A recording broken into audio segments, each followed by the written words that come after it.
Lara Croft was voted by players that care about BAFTA as the most iconic character in gaming. I don't know why. I mean, yeah, she was iconic at one point where lusting over her pixel boobs is not embarrassing. Nowadays, her most significant influence is 18+ content, which...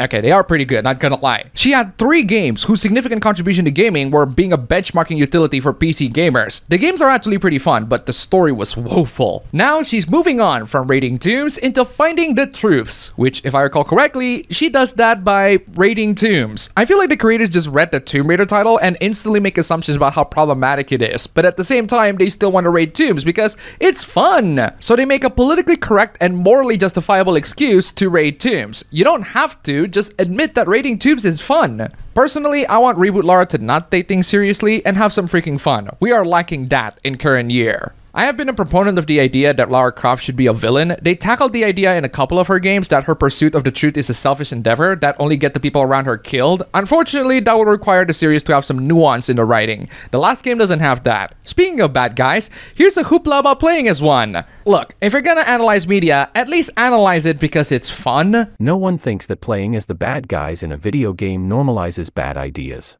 Oh. Really? Well, allow me to introduce you this person that I talked about many shorts ago who compared the Helldivers to Israel. That was from this year, and that was among my top hooplas of that month. We can go even further from that. Literally one of Extra Credits' most infamous video is them calling out people for playing as Nazis. That video is still very bad. They're making video games and fiction in general a moral issue that should be tackled, when it should have been all fun. Seriously, people should really stop looking at fiction as a moral or immoral thing, and start looking at it as a fun or not fun thing. And if you really want to have a talk about morality, actually have a talk rather than just dropping your crap take on social media and running away. Granted, social media is the worst place for anyone to have a talk, but still. And speaking of crap take, I totally missed this hoopla last stream, but man, it is super funny, and I am definitely gonna include this in the next stream. Do you wonder what would happen if you get a PS5 under socialism? Well, this person asked that question, and this guy answered it. The answer is hilarious. Absolutely. You'd have to struggle a little bit for it. You'd have to talk to your fellow workers. You'd have to talk about the distribution of income. You'd have to compare your desire for PlayStation against all the other interests of all the other people. So, to put it simply, if you want to get a PS5, not only do you have to work hard for it, but you also must ask permission from the community. If they say no, you're not getting a PS5. Isn't socialism great? I'll sleep either way. The PS5 is not the most interesting Sony product for me. There are a couple of Sony products that I personally find a lot more interesting. The Sony RX100 Mark VII, ZV-1, ZV-E1, A6700, WH-1000XM5, WF-1000XM5, MDR-7506, NEXE 20mm f2.8. Catchy name, Sony, so catchy. Great products though. I would buy all those if I got the cash. And boy, I really need some cash right now, mostly for paying the bills. And thus, allow me to thank all these wonderful sponsors. Thank you so much. You're all fantastic. If you want to see your names among these legends, then check out the links down below. Just $1, and you have supported this channel a lot. Seriously, thank you so much. And now, let's talk about the original virtual tuber. Hatsune Miku, the original VTuber.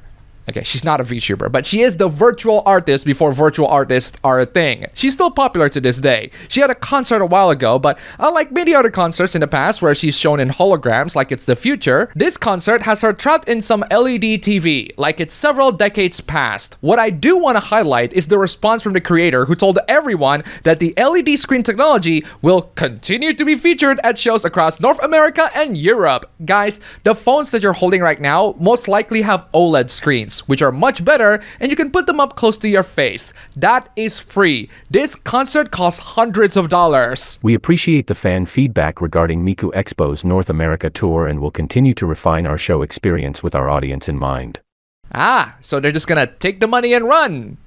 Okay then. What an asshole! Well, the Hatsune Miku event was a bust. The same cannot be said for Dragon's Dogma 2. Despite the game having plenty of criticisms on release because the game runs like garbage, and it still does, the game is still a worthy successor to the original. Even if the game is a lot easier and the content isn't as engaging, actually just play the first game again, it's still great. So, what's the next Dragon's Dogma hoopla? Wow, this one. Guys, do you want to see an article filled to the brim with narcissism? The queer male experience is lacking in Dragon's Dogma 2. The writer talks about how it's great that the game lets him play dress up with the characters, but it's still not enough because the game missed an opportunity. What opportunity, you might ask? All the romance options are for straight men! While this validates the experiences of straight male and queer female players, it leaves individuals like myself on the sidelines, feeling excluded and overlooked. Having romance options doesn't validate our existence. We validate our own existence. You have really low self-esteem if you need a video game to do that. The realization that male queerness was nearly absent from the game cast a shadow over my entire experience, leaving me with a sense of longing and frustration.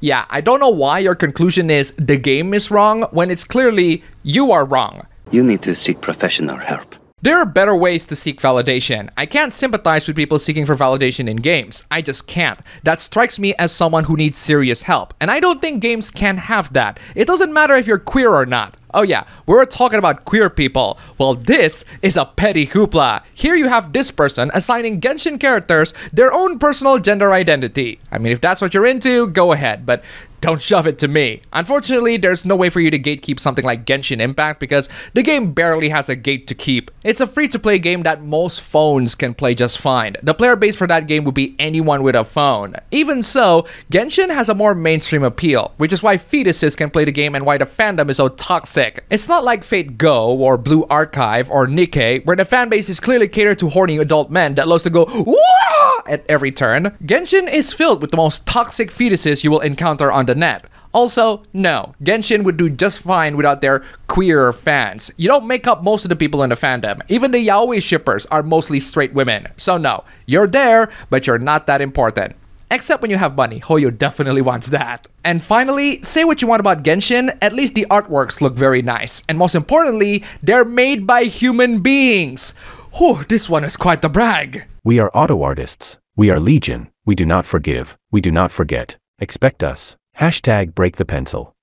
That's right, guys. This auto artist is coming out and proud. We're going to break the pencil and not draw stuff ourselves. Okay, if you are auto artist, can you at least make actual art? I don't know why Rick is stabbed through the forehead. SpongeBob looks okay, even if his eyes are gray. But I don't know why Homer is shrunk down and wearing SpongeBob's suit. That guy's ears are way off. The people in the background look like abominations. Even Sonic looks wrong. Is that supposed to be Morty or Steven? Why is the minion naked? What these auto artists could have done to make it less obvious is to generate the characters one by one and put them all later. But for all I know, Photoshop also counts as pencil to these auto artists. They'll probably look at cameras and think that they're tools of the devil too. Nice flex, guys. And that's all for the video today. Thank you so much for watching. If you like this video, please don't forget to click the like button and subscribe for more. Don't forget to check out my ABB Show stream channel. Link down below. Go subscribe. As always, thank you for watching, and I'll see you all next time.